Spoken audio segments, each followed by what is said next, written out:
Good evening, everyone. My name's Malcolm Hackett. Welcome to our third Bushfire Resilience webinar of 2021, presented by Dr Danielle Clode from Flinders University, entitled Your Physical and Emotional Preparation. Bushfire Resilience Incorporated acknowledges the traditional custodians of the many lands from which you are joining us tonight, and the Aboriginal and Torres Strait Islander people participating in this event. We pay our respects to elders past and present and emerging, and celebrate the diversity of Aboriginal peoples, their ongoing cultures and connections to the lands and waters across Australia. This webinar and the presenters are providing information, not advice. Every property and individual circumstance is unique, so it's your responsibility to seek advice for your particular situation. The topic of today's webinar may be sensitive for some people. Some services which offer support are shown on the screen. On behalf of Bushfire Resilience Incorporated, I acknowledge the wonderful supporters and sponsors who have made these webinars possible. Bendigo Bank Community Bank Branch, the CFA, Nillumbik Shire Council, Safer Together, Rotary International, Diamond Creek, Davey Pumps and Irrigation. I chair the board of the company which owns and operates the 5 local community bank branches. Throughout Australia, there's over 300 Bendigo Bank community bank branches. Most of them were established to keep banking services in their towns when other banks walked away. Many, if they're successful in their operation, generate a significant income stream for their communities. So far, community banks have returned about $250 million across Australia. We're proud to have returned more than $6 million to our patch. We are an integral part of the community, and we like to say that our bank branches feed into the community rather than off it. We employ local people, we use local trades and suppliers, and we aim to keep the profits in the community which earned them. Our shareholders who put up the money to establish the branches are local families, and they get a dividend. But about 80% of our profit has been returned as sponsorships to local clubs, groups and projects. Some of the sponsorships are small and some are big. If you, your children or grandchildren are members of a local group or a club, then we will have supported them because they are fundamental to the social health of our community. They model cooperation and they nurture young people. They increase physical health, social cohesion, and they contribute massively to the sense of belonging for all ages. If you value the social outcomes of community banking, then give us the opportunity to quote on your banking. The Bendigo Bank products are very competitive and the service is exemplary. Call in at a branch or ask a mobile banker to come to you. Now for some housekeeping. Thank you for registering and for submitting your questions. You'll be able to ask questions using the Q&A button at the bottom of your screen. Our moderator will group similar questions so we can cover as wide a range of subjects as possible. But please keep the questions short and to the point. We're only able to address questions which are on the webinar topic.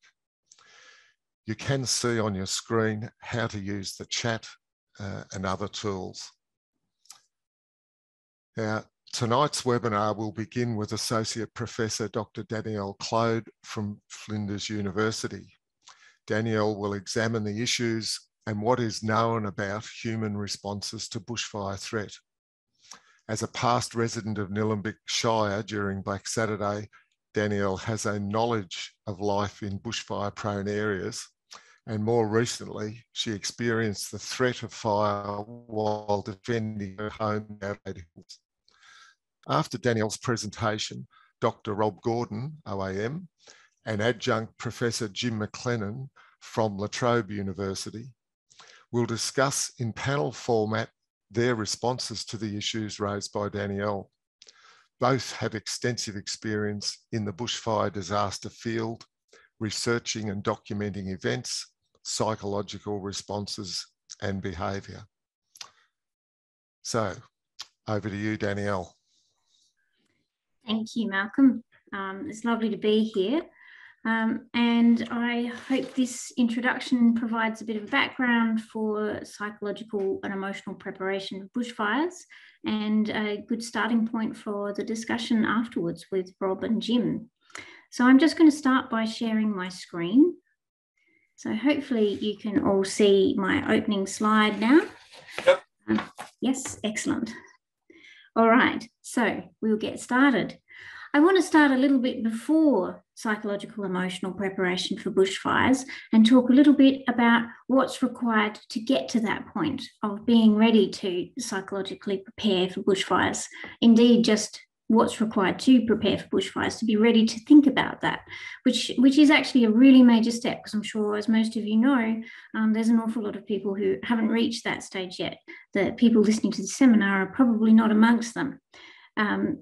But I think it's useful to look at these factors. So I'm going to, if I can get my slides working. There we go. Okay, so this is a slightly complicated graph, but I'll talk you through it. I guess the first stage of psychological preparation, or being prepared, being ready to be prepared, is called threat appraisal. So it's about understanding what the likelihood, recognizing that there is a risk of bushfires, that you face a risk of bushfires. So that involves a couple of things. That involves risk. How likely do you think the threat is likely to occur? How likely do you think a fire is going to occur in your area? And secondly, severity. How bad do you think the fire will be if it happens? And people chronically tend to underestimate both of these things. So they chronically underestimate the likelihood of a fire, and they also think that if a fire happens, it's not going to be that bad. There's another factor involved here as well, which is fear. And fear can kind of increase and decrease our ability to appraise threat. Sometimes fear can make us be more likely to think that fires are going to occur and that they will be bad when they do happen, but they can also make us move away from that and not admit. We go into a bit of a state of denial. So that's the first step. First, you have to recognize that there's a risk, that there's a threat, and that it's a serious one that needs to be dealt with. Once you've gotten to that stage, we go through a process called coping appraisal, which is basically, can we do anything about this? And this also has a couple of different factors. So firstly, there's the question of, is my property or family protectable? Can I do anything? Am I capable of doing anything? And what can I personally do? Is it protectable? And then can I protect it is the other question. So it might be protectable by some bigger organisation or more people, or a sense that it's protectable by the CFA, for example, but is it protectable by myself? So we need to be able to say yes to both those questions before we'll be willing to prepare for bushfires. And there's another factor there, is, can I afford the costs? And that's really a very practical issue, because obviously we all know that bushfire preparation can be expensive, so that can have a downward pressure on coping appraisal.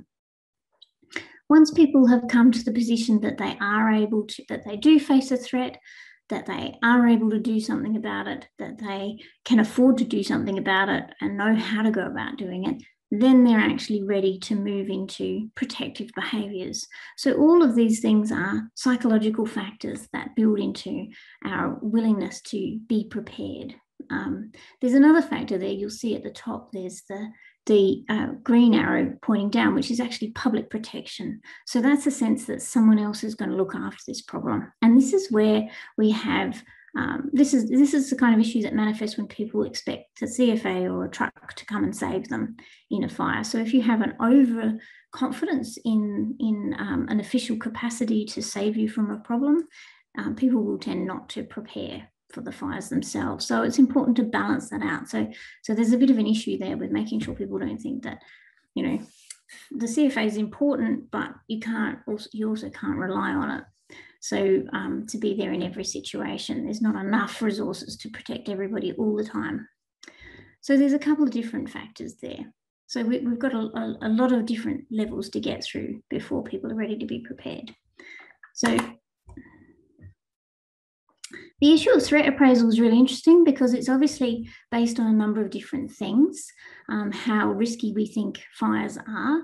It's based a lot on personal, family and cultural memory, the memories of other people who've been through fires, what's happened in your local area, your knowledge of past fires, which can increase your knowledgeability about the risk, but it can also build in a lot of assumptions you'll have about the risk.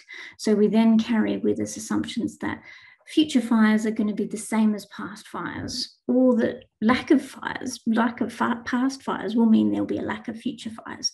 And we see this a lot with people saying, this place has never burnt before, so it's not going to burn in the future. There's also an issue of fire exposure being a bit of an all or nothing experience. It's very hard to have a practice run with fires. You either experience one, and it's a pretty daunting thing usually, even small fires are pretty daunting, or you don't have any exposure at all. So it's very hard to get that past experience to build on. There's also an issue with risk and severity. We're not generally very good at assessing risk and severity. We're quite bad at probability generally. So we tend to think it won't happen to me, and if it does, it won't be that bad. We underestimate the outcomes. I guess just to illustrate this point, we tend to be eternal optimists, I think.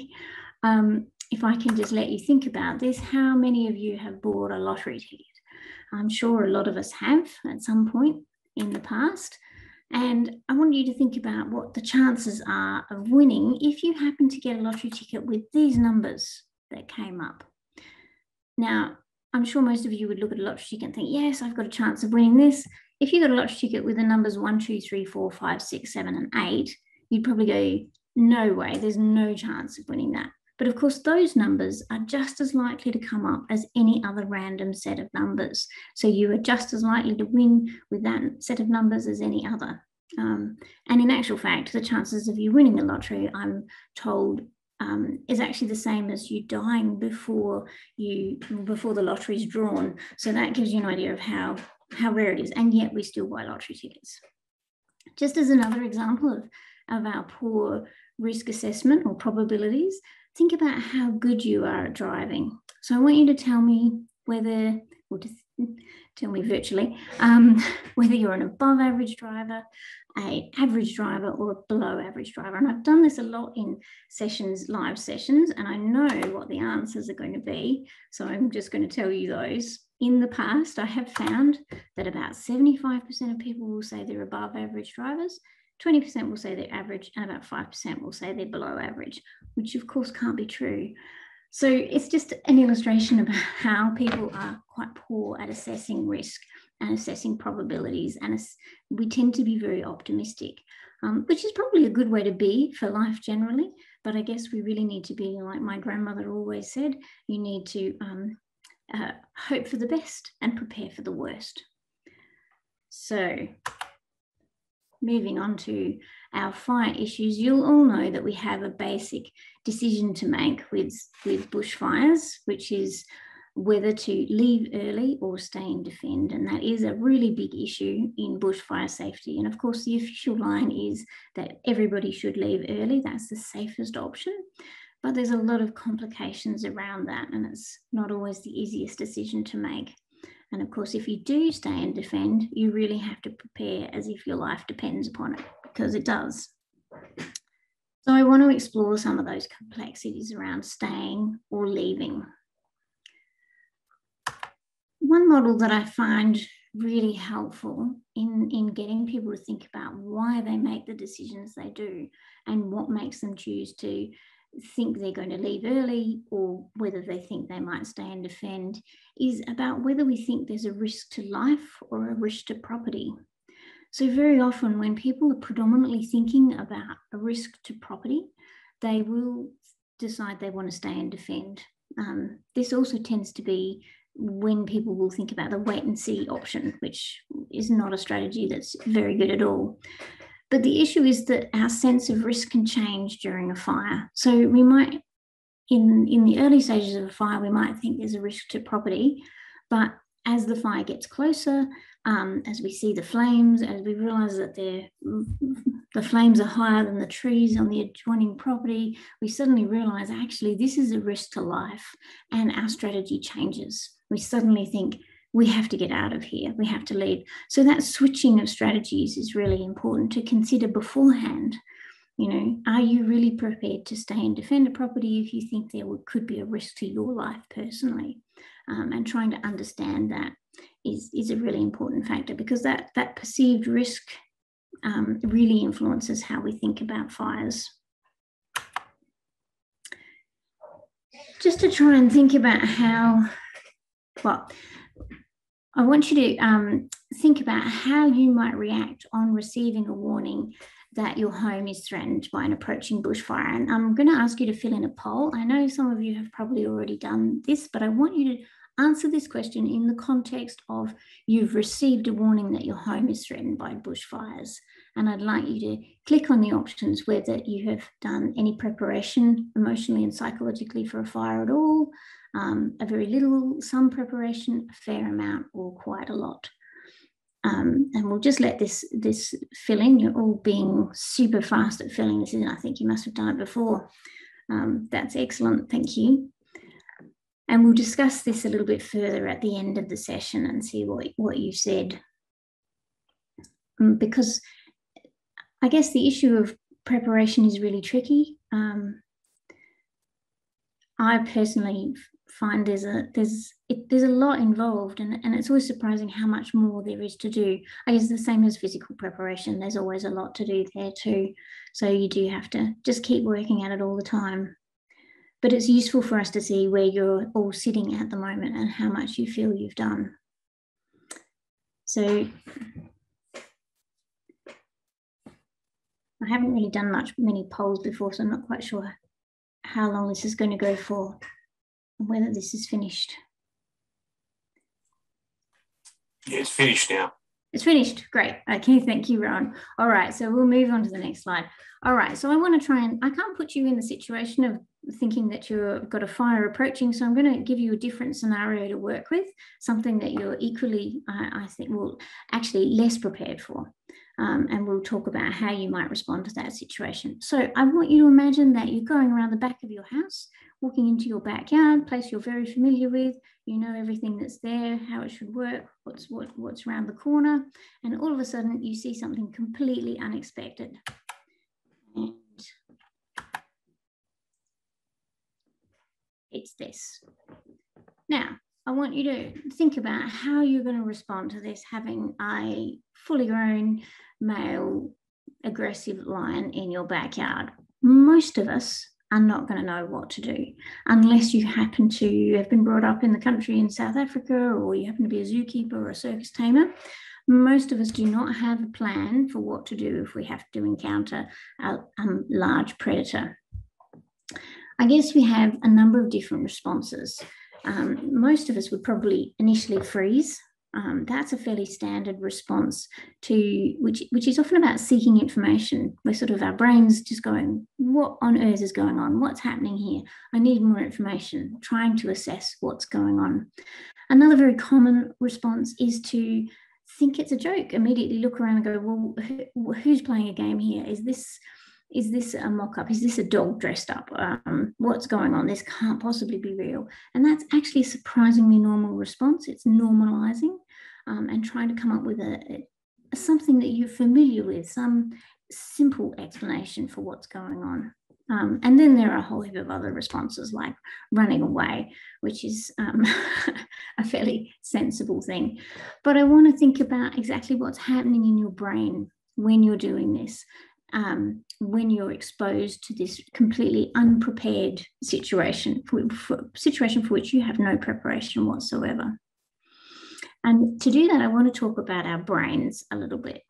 Most of you will be familiar with the notion of having two brains. A lot of people know about the left and the right brain. I'm not talking about that today. What I want to talk about is the new brain and the old brain. So we have an old brain that we share with fish and reptiles and cats and dogs, which is kind of what we might think of as the primitive part of our brain.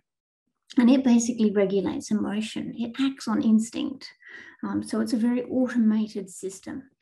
It's not the thinking part of our brain. Over the top of that old brain, we have the neocortex, which is a new brain.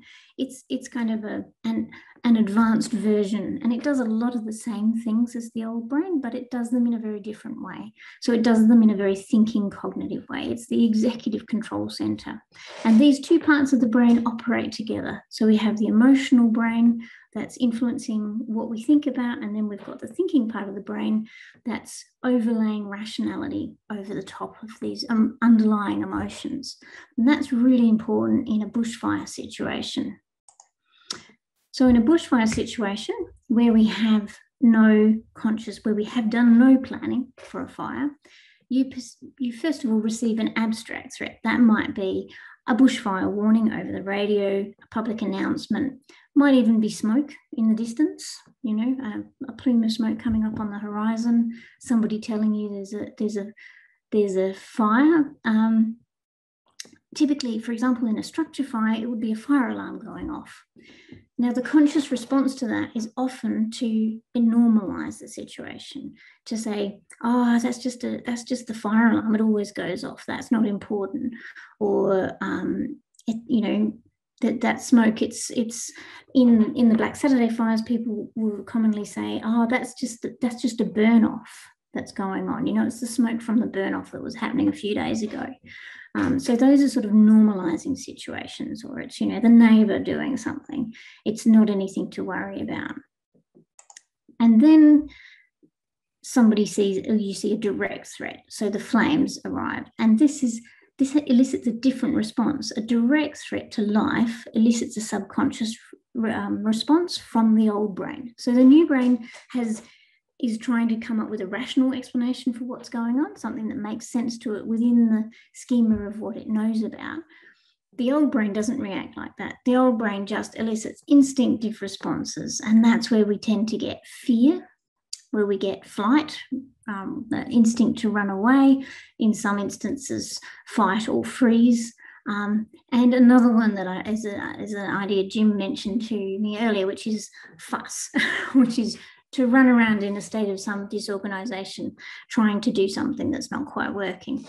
So none of these responses are particularly useful in a fire. We need to find a way of keeping that emotional old brain under control and making sure that our conscious brain can stay organized and think things through, because it's not going to be able to think things through very well. It's really being flooded by adrenaline when that direct threat happens. It gets flooded with adrenaline, and your capacity to think rationally is severely curtailed. It's very, very hard to think rationally. So things that you think you would normally be able to do without any trouble at all, you will really struggle to do. And so this is one of the big problems we have in a fire, is that we literally can't think straight. So we need to work out how to do that.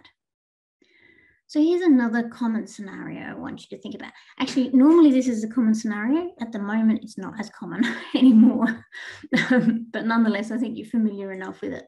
I want you to imagine that you're on a plane. That's a nice thought, isn't it? All right, you're off on holidays, going somewhere exotic, no COVID. And suddenly some alarms start sounding. The alerts there's warning signs, the air hostesses and stewards are running around.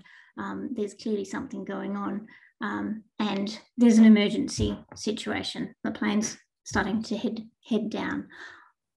I want you to, obviously I can't see you now, but I want you to do what you would do in that situation if you were on a plane. What's your immediate response? And I'm sure that most of you will go into the brace position, all right? Because we've been in this situation before, not where there's an actual,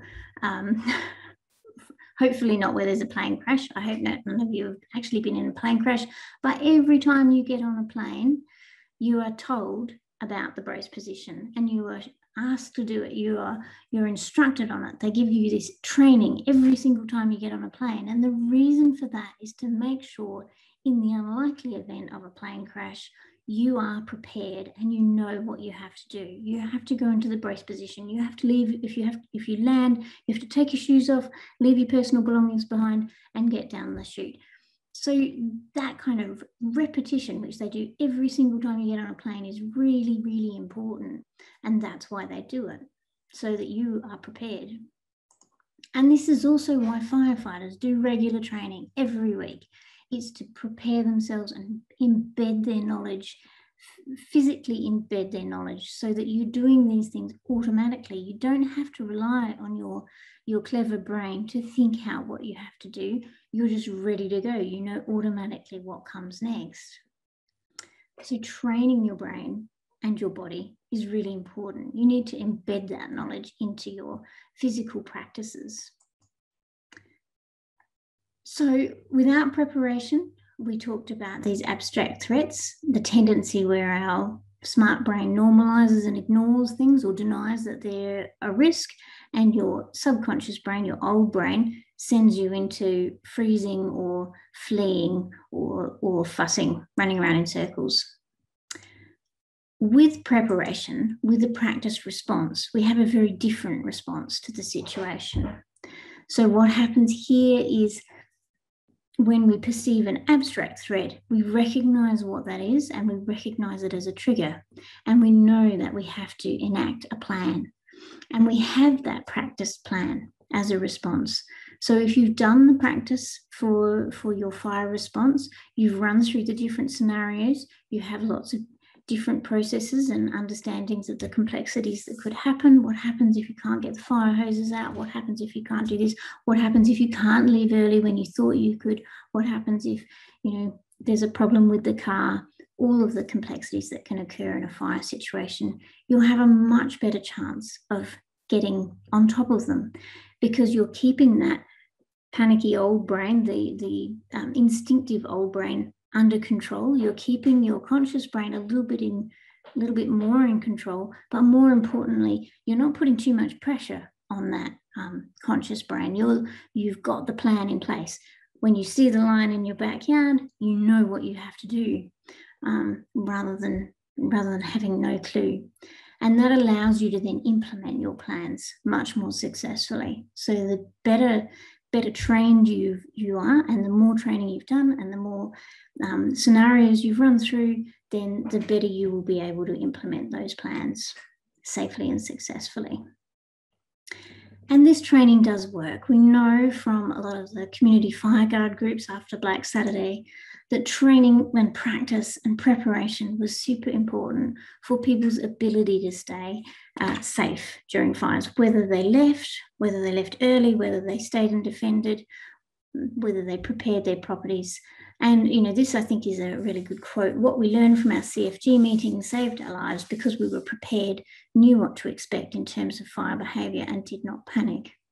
And we also know that those community fire groups are much more likely to save their homes, whether the home safety is statistically much higher, whether or not they're defended or not, they are simply more likely not to burn. So they manage to stay in control. And this also has benefits in recovery, which I'm not going to talk about today. But we do know that people who have plans, who stay in control, who feel that they knew what they were doing, and how to respond to, no matter what happens, they still tend to recover better from that scenario than people who didn't feel in control, who didn't have plans. It keeps the sense of control internalized rather than being some external force operating.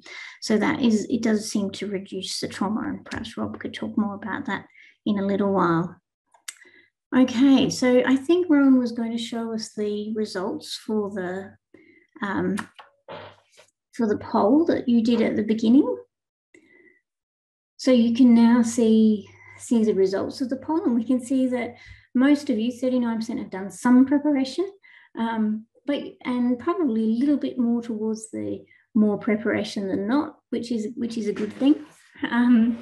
But I think the thing that strikes me with emotional and psychological preparation, it is like physical preparation in that there's always more to do. It's a constant process.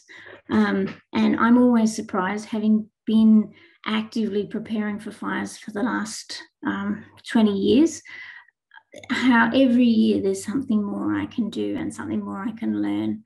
And that includes psychologically and emotionally as well, and how surprised I am. You know, I went through my first significant fire that actually impacted on my property and burnt my property this year. And that was still a huge revelation to me, despite the fact that I had spent 12 months preparing, you know, done a whole 20,000 word review on psychological preparation for fire and done all this research and run lots of programs on it. There's nothing like the real experience to really open your eyes to what actually happens. So we have one more poll, which I think we're going to open now. Just waiting to see if we're moving on to that one. Here we are. So I want to know, there's always reasons why we don't prepare, and that applies to emotional and psychological preparation as well. So I'm really interested to know, what is it that you feel most limits your capacity to prepare? I don't believe anybody can be fully prepared. There's always more to do. And even if you do feel that you're fully prepared, what do you feel limited you in getting to that point? So if you could take some time to answer that question, that would be really helpful. And while we're doing that, we'll look at moving on to the next part of our panel discussion, where we'll hear from Rob and Jim, who both have an extraordinary amount of experience in this field, and hopefully they'll be able to provide you with some more details and anecdotes and real life stories about how that theoretical framework that I've given you actually pans out in reality and for different people's personal experiences. It's interesting watching all the poll results coming in and seeing them move up and down. It's a little bit distracting, actually. But yeah, I think the thing that struck me, I guess, you know, I knew theoretically about the notion that your you know, the conscious part of your brain doesn't function very well, but it wasn't until, you know, this fire I had recently at my property that I realized how impactful that was, you know. And one of the things that really struck me is that I had to move my husband's car, and he's got a manual car, and I've been driving an automatic, even though I've driven a manual for many years, and I forgot how to use the gears because I just don't do it very much anymore. And that wasn't something I'd ever expected to happen. It seemed like a perfectly basic thing to do, but it was a new car. I hadn't driven it very much before. It had a few unusual things, and that clearly just disrupted my ability to think through something that I would have been able to do perfectly rationally normally, and I wasn't able to do it. So it's interesting how that actually pans out. Okay, Danielle, and Rob may want to follow this up. In the rather large number of interviews I did from 2009 to 2014 following major bushfires, interviews with survivors, clearly, what came up were four threats to their life and safety. They tended, when threatened by a serious fire, to be slow and clumsy in doing things, and when new threats emerged, like a new fire starting in the back paddock, they didn't notice them. They were taken by surprise. Second, they found it really hard to focus and concentrate on the things that they kind of knew they had to do, but it was really hard to stick with it. Or in some other cases, they got really fixated on something that wasn't really important, and the danger just kept mounting. They couldn't sort of unfix themselves. Third, they forgot things. Number of people I interviewed had sprinkler systems set up. They forgot to turn them on and left. Other people had decided to evacuate to a safe location. They were familiar with the route, but suddenly they didn't know whether to turn left or right at the T intersection. And then many others, when danger was really threatening, rather than think things through and pick the best option, they tended to act on impulse, the first idea that came into their mind. Now, you're indicating that these things can be sort of minimised or mitigated by planning and practice. That would be what a message is. Yeah. I know Rob will have a lot to say about this, but I just remember that in the last fire I was in, I forgot that we had a farm fire unit that we had just built only a few weeks beforehand, and I completely forgot it existed, and so did my husband, because it wasn't embedded in our knowledge. We hadn't got it out and used it very much. So I think it must be something to do with that physical practicing and sure, embedding it in your knowledge. And I'm sure Rob can talk more about how that actually works. Have you seen this, Rob, in your work? Yes, I've heard many stories, and there's a wonderful publication by a couple of women from Mitchellshire, where they've gathered up a whole series of interviews of people and they describe their behaviour. It's very interesting that reading that, you can see that the people who managed to save their houses were the people who were outside when the fire comes and they saw it approaching, whereas those people who were inside and were greatly shocked by it exactly had all that disorganisation, and they basically couldn't do effective things, whereas the people who saw it coming fired up their survival behaviours.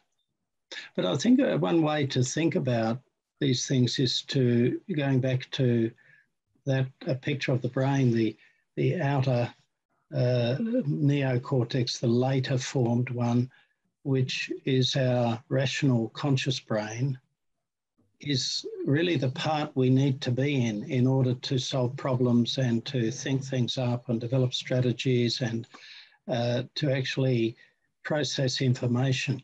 This reptile brain that's in behind the eyes here operates on patterns and instincts and habits, really. Like animals, behaviours very rigid, really. They do the same thing. And so I think your example, Danielle, of the fire system you'd set up, but you'd only just set it up. So the knowledge of that is still here. And you go into, not completely, but you're heading down into that deeper instinctive part as the arousal comes up. That's the term that's used to describe the sort of energy level of the brain, the adrenaline and so on. As the adrenaline climbs, you actually go down in deeper, and there's no trace of that. You would have had to have every morning before you went to work, you'd have to get up and run through a routine with that fire system. I remember once saying on a radio interview that if you want to actually be able to use your fire pump, don't just sort of start it every now and again on a sunny afternoon, but actually put your dirtiest, oldest, most scratched pair of dark glasses on, put your teenage son's iPod in your ears on heavy metal music, full volume, and then get someone to blow a blow dryer in your face. Now try and start it. Try and start it, because that's what it'll be like. So it's really, if you can't manage this state of mind, all your plans are completely wasted. You won't be able to implement them. That reminds me, following the Black Saturday fires of 2009, a number of us conducted interviews, interviews recorded, we transcribed them, and we subsequently went through and identified about 30 people who were lucky to be alive. Like, they did survive, but they might just as well have died. And we looked for things that they told us about their experiences, and it became very quickly that the key to their survival was basically trying to keep their stress and anxiety level within manageable levels. In my psychological world, we call this down-regulating negative emotions. Danielle, how would that line up with the material that you've read? Yeah, I think, you know, we're familiar with this phenomenon. If you're in an emergency situation, you know, if you've got somebody who's starting to panic about something, you know, you'll give them a job to do. You'll give them something they're familiar with, that they can control and manage, something that they know what to do. You know, if you've got somebody, you know, say helping out in the kitchen or something for a major event, and they're getting all a bit stressed and hyperactive, you get them to make the sandwiches. You know, just settle them down, give them something manageable that they can do, and that's essentially, that's an automatic thing that we would do in those situations. But that's a way of getting that adrenaline level down, focusing down on a particular task that you're very familiar with. You know what you have to do, it's all under control, you can manage that. And so we use strategies like that all the time, and I think we need to be aware of that in the bushfire scenario, about how we can use those calming strategies. I think that's a really good piece of advice, because it's actually quite difficult to do in practice. You know, because you're thinking you need to fire, you know, you need to get fired up and get on top of things and be really active, and actually you need to chill out, which is kind of the opposite of what you think you should be doing. What we found was the most common thing that people in these you know, life-threatening situations did was they talked to themselves, sometimes out loud, sometimes internally, as it were. I remember in particular, he was by himself. It was a very dire situation. His pump hadn't worked, so he was using buckets from a fish pond, in fact. And he kept telling himself, steady, don't run, don't panic, just take everything steadily there in an attempt to just keep his anxiety within manageable limits. Rob, the other thing that these you know, survivors told us was that as well as trying to manage their anxiety and fear, even terror, the other thing that they were doing was that they weren't focusing solely on the fire, you know, the flames, the threat. They were scanning around, trying to look for places of refuge, things that they might be able to use in their defence. They're actively trying to grapple with ways of getting out of here, as it were. Now, have you encountered that in your work? Yes. The problem is that'll probably be sort of impulsive and erratic, and they might look in the right direction or they might not. I suppose if they are very systematic, then that's indicating this quality of preparation and training. They mightn't be prepared and trained for fires, but they've managed other crises. It could even be crises at work. We can, you know, any area of experience and a habit will sink down from this outer layer into the deeper layers. and it will still be intact when our arousal goes up, and that's the bit we're functioning from. And I think the point you made just before about the man talking to himself, I think this is a really important point, because language is in this outer layer. It's in the left hemisphere, the top left-hand corner. And if we don't put things in words, we can't think about them other than to think in pictures. And that's tied to what we've actually seen. But to actually think strategically and to interpret things and to make plans, we need some kind of language. So as long as people keep talking to themselves, they're keeping this great asset of their human brain active. And in a way, what you described is his human brain was talking to his animal brain, wasn't it? His animal brain wanted to bolt. It's like a man on a horse. And that analogy goes right back to Plato. This sense of this impulsive part of ourselves we need to bridle and contain. So it was a very good strategy for him. Well, indeed. In talking with some fire agency personnel, it was put to me that in order to survive in a bushfire threat situation, you need to understand how people die in a bushfire situation. I was rather struck by that, and I went and did some research and found that the three most common reasons for people dying in a bushfire situation is, number one, inhaling superheated air that destroys and damages airways. Number two, die from hyperthermia. That is, their core body temperature rises sort of up above 43 degrees from the impact of radiant heat.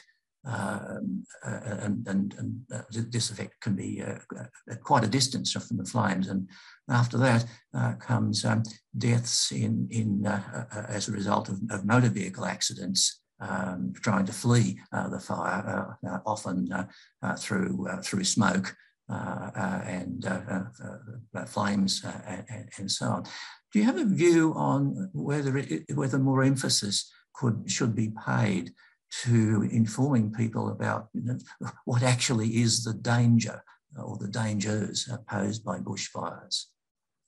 Danielle, do you have a view on that? A counter view put to me was we don't want to make people too fearful. Well, I guess, I mean, there is an argument that fear can make people run away from the situation, you know, in terms of what they think about, so that they may not wish to think about that if it's too scary.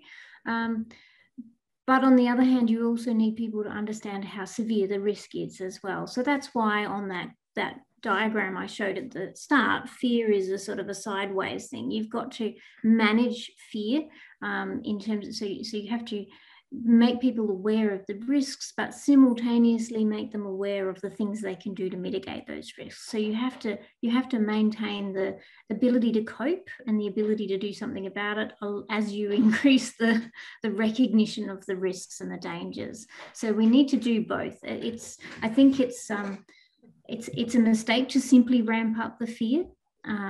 You have to also increase people's sense of capacity to be able to take on those challenges.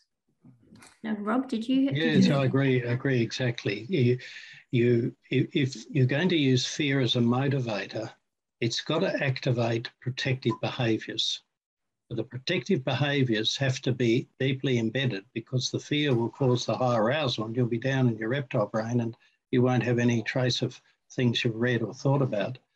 There's one other point I'd like to comment on, and that is, comes up in your slides also, Danielle, that this problem of our familiar world, that we form a whole set of assumptions, stable assumptions based on our repeated experience of the world always being as it is. And we don't know what our assumptions are, because once they're formed, they're assumed and we don't pay any attention to them. And so you might talk about fire, but unless somebody really applies themselves to what will my environment be like, this idea that I've certainly come across frequently myself, that you mentioned, Jim, that people couldn't actually find their way, out driving out a road they might travel every day. This disorientation, because for a start, the sensory environment, what it looks like, is so dramatically changed that your sense of reality is often quite distorted. And I think this is where fear can be harnessed a bit. People think surviving a fire, but they don't think of superheated air. They think of flames burning their skin. That's what they've experienced in the past. You know, you hold a match or a candle, or you get too close to the fire or something. So in some way, we've got to help people move beyond their assumptions, which I think means it's that sweet spot of giving them enough information, enough imagery, if you like, to actually say, oh, wow, I didn't understand that, but not too much to make them go into fear, because then I think the risk is people stop following the message and start managing their fear. And one way of managing your fear is, oh, no, look, it's never going to happen. They're just exaggerating. We've had Black Saturday. It's not going to occur for another 20 years. And that's defensiveness against the fear. So I think it's a really sensitive issue. We've had that with some big road safety campaigns, haven't we, and so on. Indeed. Danielle, you made the point, and it's certainly an important one, that for most people who are threatened by a bushfire, it'll be the first and probably the last time in their lives. So what are the kinds of things from your work that people can do to prepare themselves for something that they've never experienced before? I do think, there's a number of aspects to this. I do think it's useful to, I personally find it really useful to watch, videos of other people who've been through fires and, what they faced and how they dealt with it. I find that, a lot of the videos in relation to community fire guard groups, for example, simultaneously provide you the information on severity and risk, whilst also providing you with examples of how somebody responded to that situation, what they could have done better, what they did do successfully, what didn't work. So it manages that, provides both those sides of information very effectively. So I find that particularly useful. But I also think being aware of the history of fire, that as it pertains to your particular area, is also useful. A lot of people are not aware of the fires that have happened in the past in their area, where they came from, where the risk comes from. They might be aware in a vague way, but not in a detailed way. And I think we could do better in providing that information. It is actually hard to find. I know when I was looking at properties in the Adelaide Hills, I could not find fire maps of past fires. And yet the Adelaide Hills has a venerable history of fires.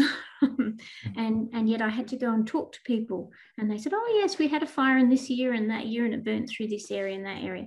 That information should be publicly available to help people understand the physical nature of the history of fires. I think we could do better on that. But I do think talking to other people who've been through fires is a particularly useful way, especially if they have been prepared. It's less useful to talk to people who've been through fires when they weren't prepared, because then you just tend to have a lot of fear responses rather than a controlled response, as it were. Rob, as we're getting toward the end of our time, from your experience, how can householders sort of plan for the unimaginable? Yes, I think a safe thing is to look around and imagine the whole place on fire. And, we can use our imagination. That's a safe thing to do. And I think, as Danielle mentioned, to get that information from fire sessions and fire education sessions. There's quite a lot of stuff on the internet just to see what it's like. And then I think to really rehearse how you're going to manage yourself and to put that in the foreground, because it doesn't matter how good the plan is, it really depends on how your brain is working as to whether you can implement it. I want to say one other thing, and that is this, you mentioned the down-regulating. The other thing I wanted to just mention was the emotion and arousal are contagious. We've got various, unconscious mechanisms that allow us to be infected by this. And one thing that's been shown again and again to work is pretending to be calm. You don't have to be calm. You just need to behave as though you're calm, which means you walk systematically, you speak, measuredly, you don't scream, you don't swear, you finish your sentences, you just do everything systematic. Keep telling yourself, it'll be faster if I do it this way. If I run, I'm going to get tired and I'll only be able to do 3 passages with the bucket and then I'll fall over. No, I've got to keep, this kind of calming, rational, adults do it with children all the time. And it's a really important protective behaviour for others and for ourselves. Okay. So, yeah, I'd say that's one of the key points. Okay. We're getting toward the end of our time, and I think we now want to display the results from the second poll. If I'm reading my crib sheet correctly, what strikes me there straight off is the most common reason is more concerned with preparing the physical preparations. Yeah, okay, all right. Look, anything there, Danielle or Rob, that you want to comment on? Well, I think that's the bias, isn't it? That we've got the focus on the physical. But like you said, they forgot to turn their sprinklers on. Yes, that's right, yes. And lost the house, apparently. Yeah.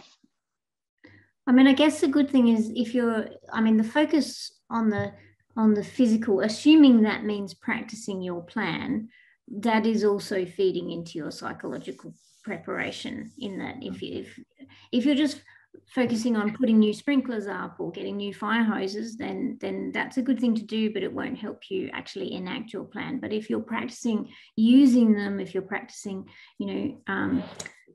getting them going and making sure you know how to do that, I'm thinking myself about what can I do to use my fire system more regularly on an everyday basis. Should I be using, maybe I can consider using my sprinklers on a hot day just to water the garden and cool down the house. Just do that as a thing I do when it's hot because it's nice. or can I use my fire pump system, my mobile farm unit, to go and water my trees? Whereas I might do that, some other way normally. So try and embed those in my regular practices, I guess. So in that sense, you're doing the physical and the psychological at the same time.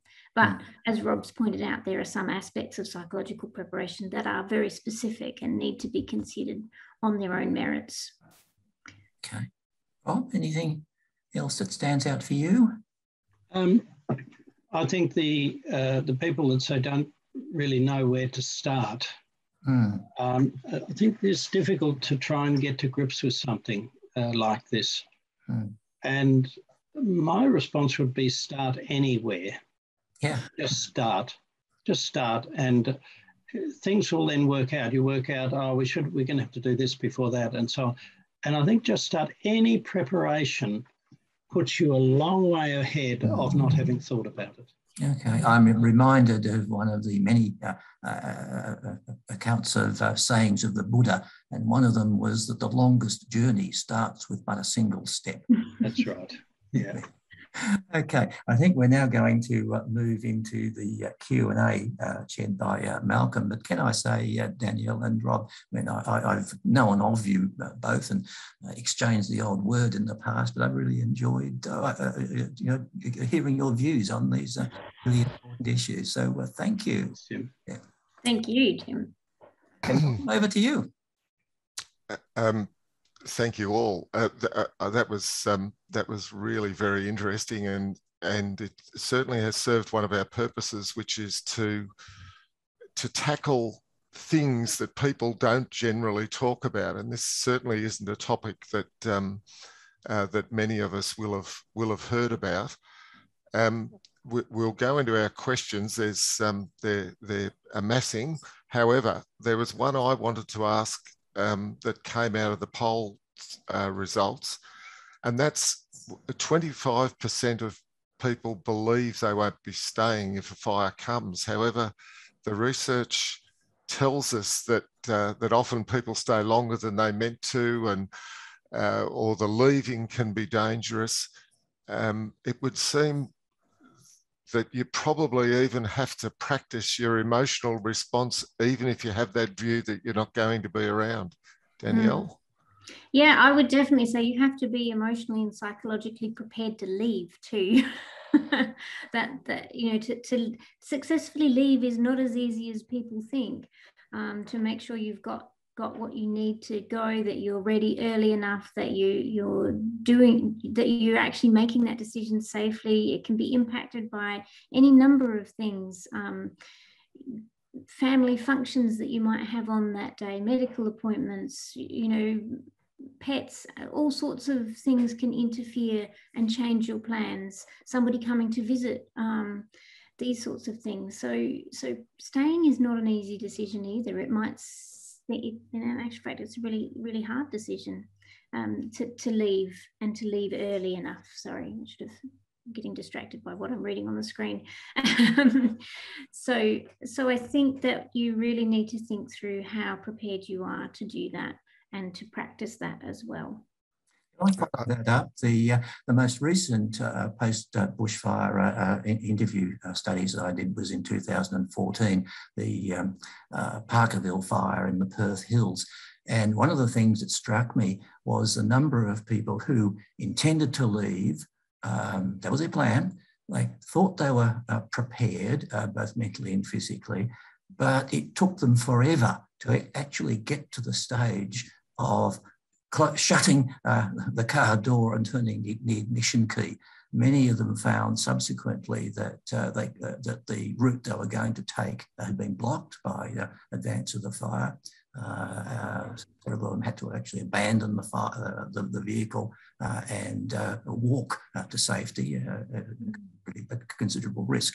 So what I got from that was, particularly if there are young children in the family, it takes a hell of a long time, unless you're really on top of it, to actually leave. I think this is why that leaving strategy really requires you to leave before the fire starts, or when you get the first indication before you're under threat, because we know that perhaps the most dangerous place to be when the fire's going through is on the road, from all those reasons that you described, Jim. And therefore, I think that the whole idea of having preset triggers that have been thought out calmly and carefully with all the information as to when you will take certain actions, not relying on how you interpret it on the day. This next question follows up really well, I think, Rob, and it's regarding the poll. Perhaps an additional limiting factor is uneven interest in the work of becoming emotionally prepared across the participants in a household. Can the panel comment on that? And perhaps we better just have one or two, or we'll never get through all our questions. No, and well, if I can just say, I just talked to so many people where one member of the couple saw the risk completely differently. And all I'd say in that case is actually what usually happened was they dithered and argued until the fire was on them, and then they had a very severe life-threatening experience and lost their house. And that's the trauma, is the sense of threat. You know, I think, yeah, well, I mean, that's the point I'd make about that sense of threat that has to be protected from. There is this sort of unarguable principle that when there's a bushfire, the safest place to be is somewhere else. Yeah. Do you have a view on how you could ensure that teenagers are prepared without becoming too fearful? Well, I'm happy to talk about my experience with teenagers. And I think that one technique is to use their skills. So one of the first things I set my daughters on when we were threatened by fires was putting one on the internet to keep a track of all the information that was coming in. So that was part of her job, was to keep track of the information coming over the internet, over the scanners, whatever information she could access to find out what was happening with the weather, and keep track of that for me, which was a very natural thing for her to do, and something I'd probably have failed at if I tried to do as well as all the physical stuff. Another thing was using, perhaps with younger children, giving them, this is in terms of staying and defending. I use that example not because I think it's the best strategy, it's just because that's what I happen to do, was to give them a task like having the super drencher water pistols, the great big ones that pump out a huge amount of water. That's always guaranteed to get most teenagers and kids engaged in their activities and searching for ember attack and those sorts of things. I think the same thing applies with giving them a sense of responsibility for their own possessions when you're getting prepared to leave, making sure that they're in charge of those things, having them ready to leave. Other than that, when I did leave when my children were younger, it was about making sure you're going to go and do something that they want to do. So go paintballing, go to the movies, go to the skate park, go somewhere that they want to go, and suddenly leaving will become a lot easier. You do have to work with the things that they're motivated by.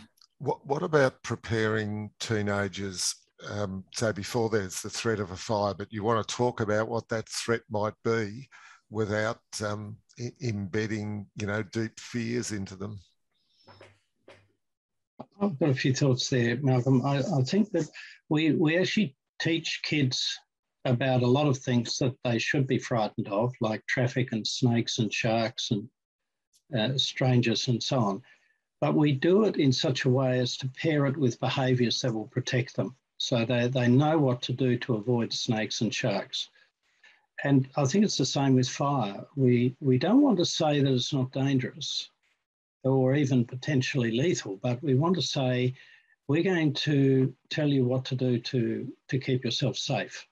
And I think that would include good protective clothing, face masks and goggles and things, so they're protected from smoke and so on, so that they can function. And if we can't do that, then we probably should have gone yesterday, and maybe that has to be factored into the plan. A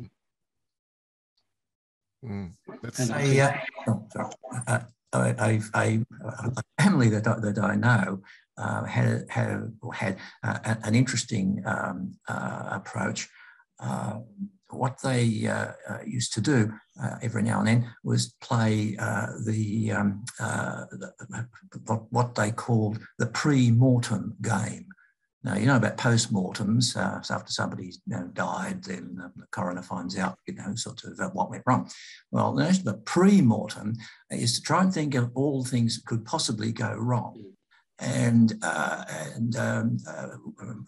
how you might prevent it and what you might do. And they introduced an element of fun in that people, members of the family, could propose sort of the most outrageous kinds of unimaginable things. They said that seemed to be a way of raising issues without them necessarily being so fearful to people want to avoid them. Now, that's not been evaluated. It's a case study of one. I offer it for what it's worth.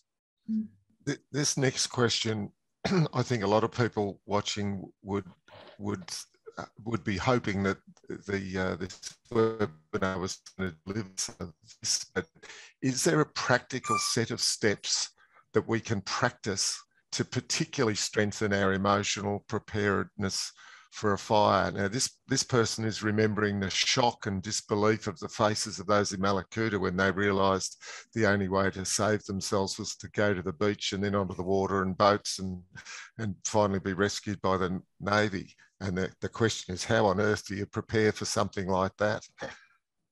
Is there a set of practical steps that you can practice to strengthen your emotional preparedness? I make a preliminary comment. I'm sure that both Danielle and Rob will be much better at answering that question than I. But the reality is, during summer in Victoria, there are bushfires. Now, there's almost no place in the state that a bushfire couldn't possibly arise.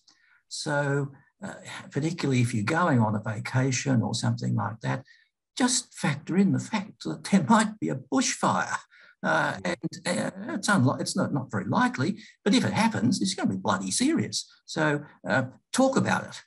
What will we do if you're in the caravan park? What will we do if there are a bushfire is threatened? It's the old notion of forewarned is forearmed. Mm.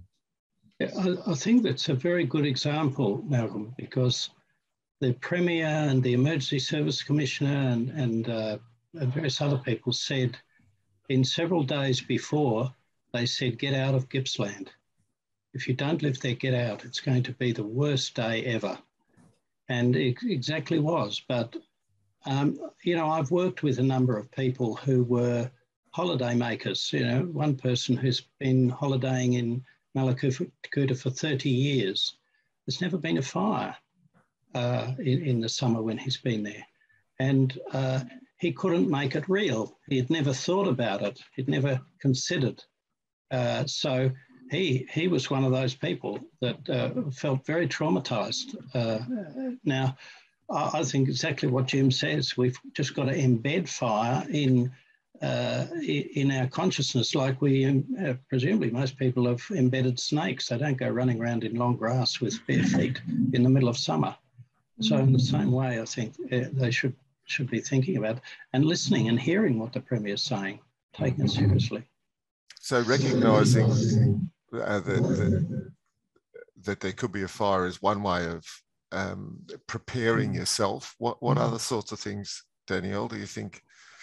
I think that the scenarios are really important, and it's a little bit what Jim was saying about the pre-mortem game. It's the what ifs. So it's simply asking yourself, what if there is a fire? What are we going to do? Just having that capacity to ask the question, what's going to happen if this is the situation? This is the problem if you don't recognise the risk. You really need to recognise the risk, and it's very hard to. It's getting people to accept there is a risk in the first place. That's the problem. Once you accept that risk, you can do the planning because you think about it and you think about what am I going to do in this situation. I'm not sure what the answer is to getting people to recognise the risk, though. I guess following up that, does the panel have any recommended reading for physical and or emotional preparation? Is there anything people can search out? Well, I reckon to read first-person accounts, as Jim was saying. There's nothing like that to give you the sense. And most of those will talk about the fussing, I call it dithering, the inability to make good, clear decisions and getting caught up on details, all the things that you mentioned. They're there in so many examples, and I'm sure they're available on the internet. There are certainly a mass of them after Black Saturday, and they make for compelling reading, and I'm sure they'll be easy to get hold of. Could I just make a suggestion? Yes, Jim. When I first had to become involved in bushfire safety research, I found reading a book by Paul Collins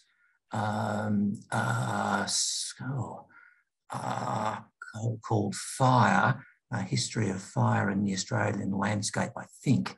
That was enormously informative, basically a historical account of the major bushfires across the continent up until Black Saturday.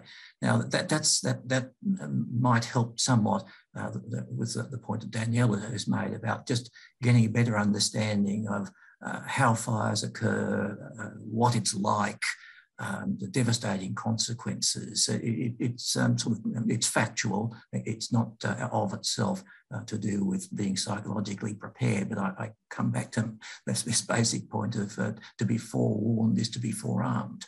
Mm. How important are checklists in keeping one on message? And I suppose that it's sort of a related question. What are the physical guidelines or capabilities recommended for people to be able to defend their home? Is there information around on that? I'm hoping that Rob will say checklists are a good idea, because that's what I'm planning on doing next. Yeah, I think anything that frames your understanding and your actions, you know, it's being able to act that gives you power, and all of that energy is then converted into purposeful action. And I think checklists, the checklists counteract the dithering, you know, the competing options of which one should I do. And if you've thought it out logically, you can say, I've got to do this and now this, now this. Or if you're going to evacuate, you go through a procedure. This is what aircraft pilots do, don't they? They have checklists. Yeah. They know that they depend on them. And I actually do have laminated checklists for things that I get confused about, like starting the generator and starting the pump. We have a laminated checklist that's attached to the pump. So it's right there next to you, because I always forget. So, and I think you know, I live in a bushfire area, and you know, my work is sitting on my bum listening to people in a comfortable chair. So you know, to suddenly rip out of your you know, that sort of lifestyle and run around on a 40-degree day means you probably faint. So I certainly, when summer comes, I make it a policy to actually be out and about in those hot days with the sort of gear on that I would need to wear. And curiously, you actually feel protected from the heat with, you know, heavy clothes once you kick off your thongs and put your boots on. And so you actually, the whole business of kitting up and being out and about in that day is not a sort of a powerful, overwhelming experience. But I think you need to make sure that your body's up to it, that your blood circulation is good enough, and you know, you can deal with that. Otherwise, you shouldn't be there, because we know people die of heart attacks, don't we? Do you know whether there are any, you know, guidelines about physical capability and emotional capability for people to defend their homes? Look, I don't know if there are specific guidelines, but I'd certainly say that if people are aware that they are prone to anxiety or panic disorder or things of that sort, and they can't trust themselves, then you know, they should say that I should evacuate on high risk days. But the other thing that's been observed is that in the old days when we used to have psychiatric hospitals, that sometimes there are anecdotes of fires or floods descending on these places, and everyone just seems to snap out of their illness, run around and help each other in a very calm manner until they get back to safety, and then they actually become unwell again. It's as though this reptile brain suddenly kicks in and sidelines all the other stuff. So I think people can expect that if they're not overwhelmed by fear, they can hold to actions that'll be very protective. Here's a good question here that I think would apply to lots of people. My partner and I have an equal relationship and have agreed to check in with each other depending on the circumstances as to how we are both feeling about leaving early or staying to defend. However, I am concerned that I have seen very dominant people, usually the male partner, insist that all the family members will stay despite their partner feeling right at respect. This can lead to a heightened stress for some during the bushfire season, knowing that they will be expected to stay even though they don't want to. Have you got any suggestions? Well, I think that's going to put enormous stress on the relationship. And I know of one relationship where that sort of situation happened. They ended up evacuating and nearly dying, and she divorced him afterwards because she just never felt safe again. So I think people need to realise that what happens in those very dangerous circumstances will be an absolute game changer for their relationship. Maybe that needs to be factored. I would suggest a lot of discussion fueled by very realistic scenarios of what's happening. Yeah, I think that it is a really common scenario. It certainly does happen a lot with the gender division in people's expectations and perceptions of risk. And I think it's probably worth talking about that issue of whether you think you're protecting property or whether you're protecting life. I think that in a lot of circumstances, if you can make the case that it's a risk to life, sometimes that person who thinks they need to stay and defend, they're thinking about defending property, but they need to recognise that they have to defend their family's lives, and that is likely to sway them a little bit more in the other direction. Yeah, I think there's a gender bias here too. Men don't like to be pushed around by nature, no. whereas women are much more cautious, and so the woman is going to be biased in favour of danger, and the man's going to be biased in favour of minimising it. So between them, hopefully they can reach a compromise if they talk enough beforehand. I like your idea about the pre-mortem, Jim. I was just going to comment that it's certainly the case that whole families have perished because of just the issue you're describing is a serious issue. And I guess if typically it's the woman in the relationship who wants to leave, and the person may simply be faced with a very difficult choice, particularly if there are children involved. And it's a matter of what's more important, life or obedience. I think we've probably got time for two more questions. This next question starts with a statement. During the recent East Gippsland fires, at 3 p.m, I got an emergency warning on the phone, too late to evacuate. At 3:10, I got an emergency warning that I could evacuate. 3:15, a fire truck with sirens blaring came up to drive to find out if I was staying. How does one manage the multiple stresses of all these warnings? Should one turn off the emergency app in a crisis, as it's not helpful? In fact, the fire front came through at 10 p.m. that night.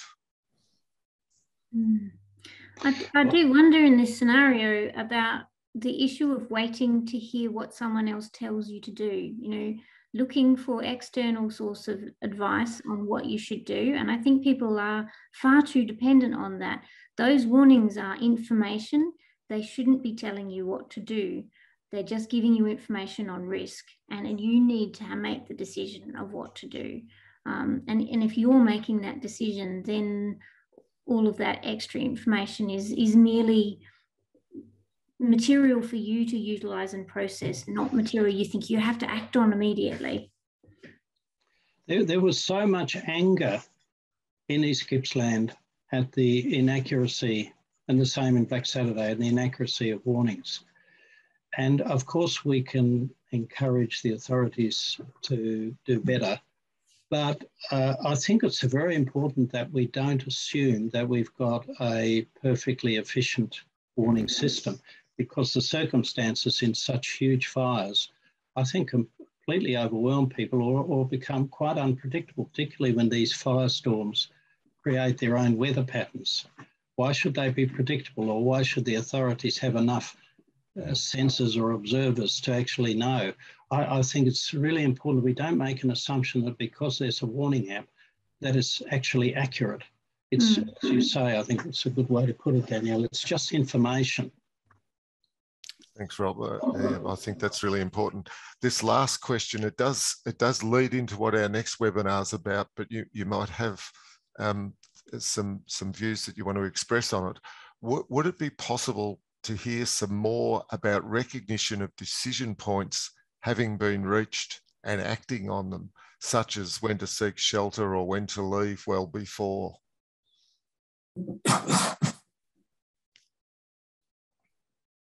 So something about decision I've certainly points. got some thoughts about that.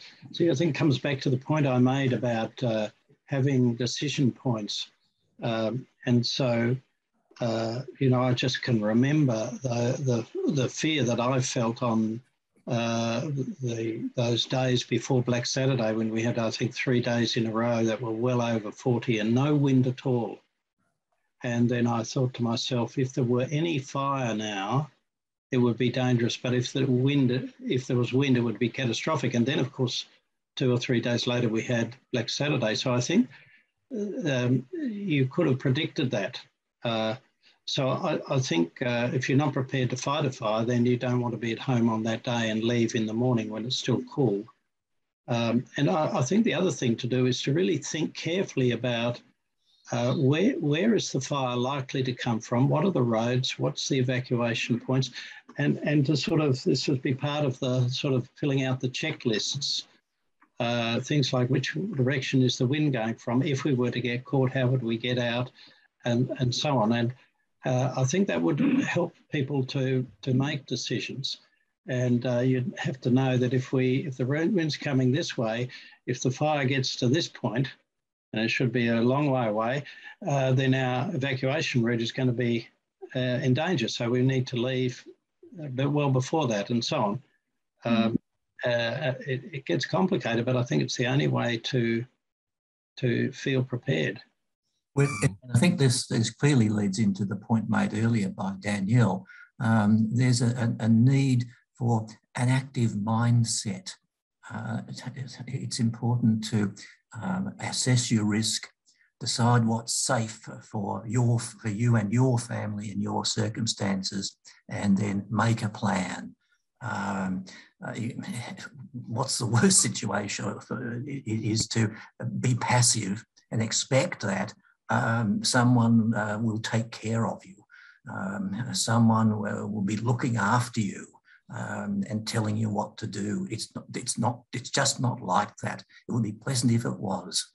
But when there's a severe fire, the Black Saturday, the Black Summer kind, to a large extent, you're on your own. And the best way to manage that is to have thought it through and made appropriate decisions based on the best information you're able to get.